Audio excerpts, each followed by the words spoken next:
Stop me if you think you've heard this one before. A Redmond-based software company is an early player in a brand new market, then finds itself displaced and left behind after late-coming competitors bring to market similar products in a way that captures the mainstream audience. We saw this with smartphones. Microsoft's various Windows mobile offerings built a small but loyal following, but the company was too slow to acknowledge the widespread appeal of touch-first interfaces and didn't recognize the power of Android's zero-cost licensing.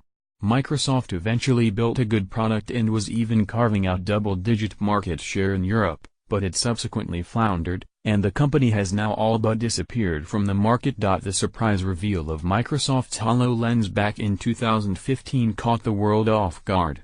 The product hadn't leaked, and it offered something genuinely new, a self-contained headset that mixed 3D computer graphics with the real world, offering the kind of augmented reality experience that had hitherto been the sole preserve of science fiction. Unlike virtual reality headsets, which completely occlude your view, HoloLens lets you see the whole world in all its glory, obscuring only those parts that were hidden behind virtual objects.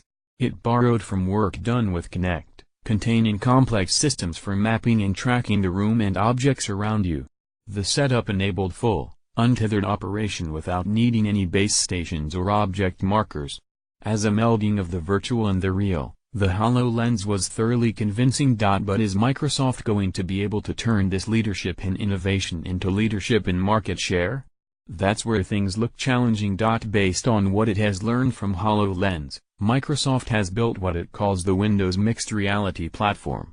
Mixed reality is important here. Microsoft's platform spans a wide range of devices, from vision-occluding virtual reality headsets, to augmented overlay devices like HoloLens, to through-the-camera systems on tablets.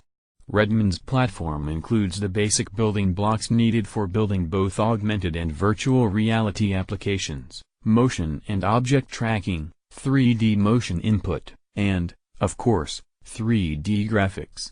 With the news yesterday that Steam VR titles would also run on Microsoft's mixed reality platform, the company looks, in some regards, to be well positioned for this new mixed reality world. There is, however, a big gap in Microsoft's product lineup and a big question mark over its potential marketplace uptake. First, the question mark: does the world want headsets? Microsoft's platform is driving the cost of those headsets down. They should start at about $300, compared to $500, $600 for first-generation, PC-based headsets. The platform is also making the headsets much simpler, no base stations to stick on the walls, just plug in the headset and go. But it still means buying an extra accessory for your PC. The alternative to a headset is a through-the-camera or system, the kind of thing done by Pokémon Go, wherein computer-generated graphics are overlaid on a feed from a world-facing camera, using a phone, or tablet, as a kind of viewport into a virtual world. Headsets are superior in all manner of ways. They're more natural to use, they leave your hands free for manipulating objects in 3D space, they can offer bonuses such as positional audio and retinal tracking, and they're much more immersive, but they have one huge downside: you have to buy a damn headset.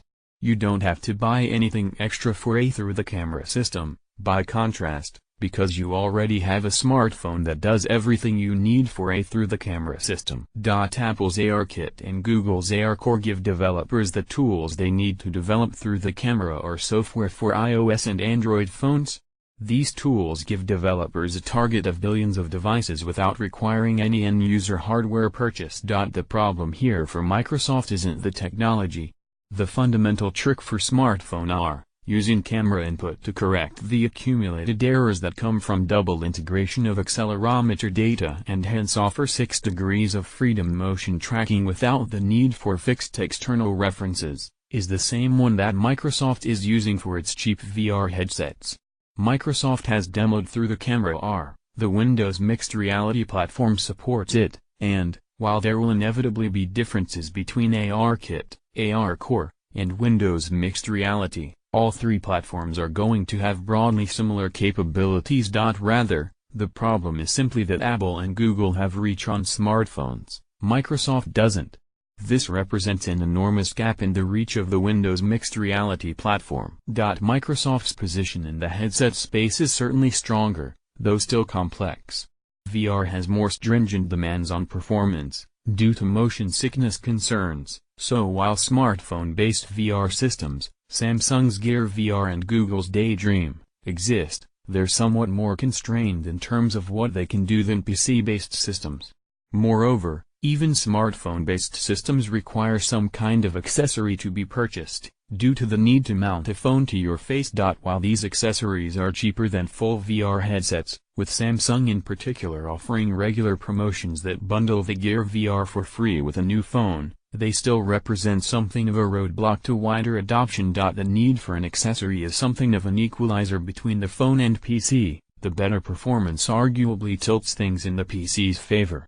As such, we wouldn't expect Microsoft to be completely shut out of the virtual reality future. But the company's reach into the augmented reality space looks limited. Stuck in the middle where with you, Redmond is not entirely without options, of course.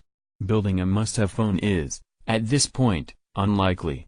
But there is a tried and true way of diminishing the value of platforms, middleware. That is, building a software library that provides services to applications and hides or abstracts away the specifics of the underlying platform. Microsoft, as a platform vendor, has traditionally been hostile to middleware. The company saw platforms such as Java and the web as threats that undermined the value of the Windows platform by offering a new platform that allowed developers to write software that could run just as well on Windows, Macs, or Unix machines. But that hasn't stopped the company developing and buying its own middleware. Net and the Xamarin Stack both fit this category. Expanding these to offer AR middleware, something that let developers span both ARKit and ARCore and which just so happened to work with Windows Mixed Reality, too, could ensure that Microsoft remains relevant in this new space, even in spite of its weakness in the phone market. It wouldn't tremendously surprise us if this is the path that the company ultimately takes, but making a success of this approach would require Microsoft to do another thing that it has often struggled with: move fast. It's inevitable that this augmented reality middleware will be built, as developers are sure to want to avoid rebuilding their software for ARKit and ARCore. We know that big players already have plans in this space, too, with Facebook promising to build some kind of AR middleware. It's not inevitable, therefore, that Microsoft's middleware will be the middleware of choice. The company needs to bring something to market fast, and it needs to make sure that it delivers something good. If Microsoft doesn't, well, it's all too easy to see history repeating itself, with those initial HoloLens forays failing to provide any lasting market penetration.